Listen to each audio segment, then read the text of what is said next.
Unless you prepare properly, your executor could wind up feeling more like a detective than an executor. For example, where is the last receipts for the final tax return? And what about that life insurance policy? And, oh, there's a bank account from 20 years ago. How do I access it? The job of an executor is involved enough without having to spend time searching for documents and information that could have been right at their fingertips. In today's video, we're going to use the term executor, but keep in mind that depending on what province you're located in, this person, the executor, who is the person that is deemed to be executing your estate, might also be known as a personal representative, a liquidator, or an estate trustee. Make a directory.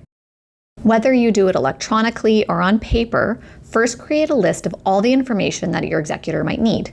This might include listing out things like all your accounts, financial institutions, as well as who you work with on these things, like an accountant, an advisor, a lawyer, even your beneficiaries. Not only should you list the contact information for these people, but also include the locations of where the executor can find the original will, life insurance policies, or how maybe they can start accessing some of your financial documents. You might also want to consider creating a net worth statement. On the net worth statement, you would list out all of your assets. This includes things like bank accounts, investment accounts, maybe real estate or even private company shares, or anything that you own that you can assign a value to. You would also include on your net worth statement any liabilities that you have, such as a line of credit, a mortgage, or even credit card debt. It might also be valuable for your executor to have a listing of all your online accounts, subscriptions, safety deposit boxes, just anything else that they are going to need to close off after you pass away. It might also be handy for your executor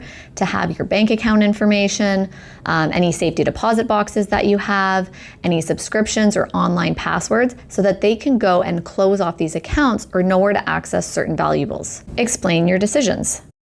Now, depending on personal preferences, you might also want to list out why you did things the way you did in your will. So while your will indicate what your intentions are, you could consider drafting a separate document just for your executor to explain why things were done the way they were. For example, your will might indicate that you're going to leave a certain amount of money to your niece, which is substantially less than the amount you're leaving to your nephew. Well, in this other document, it could be written that, well, you're leaving more to your niece because you've previously gifted much more money to your nephew.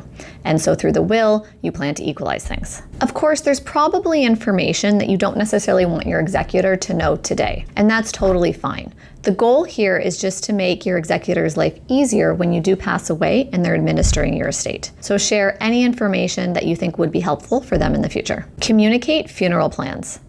I get it. No one really wants to have to plan their own funeral, but the reality is that by planning your funeral ahead of time, or at least indicating what your wishes are to your executor, it's going to save your family and friends time trying to figure it out and potentially creating dispute among the family if the family members can't agree. Confirm your executor's interest.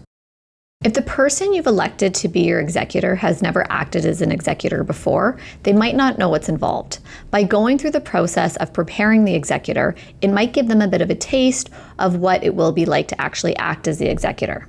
Through this process, you can also confirm their interest in still remaining as executor and ensuring that they're up for the task. This also gives you an opportunity to determine if you need to change who your executor is, and also consider a corporate executor if no one individual is able to act as your executor. If you're feeling a bit uncertain about your own estate plan and whether your executor is ready, we're here to help.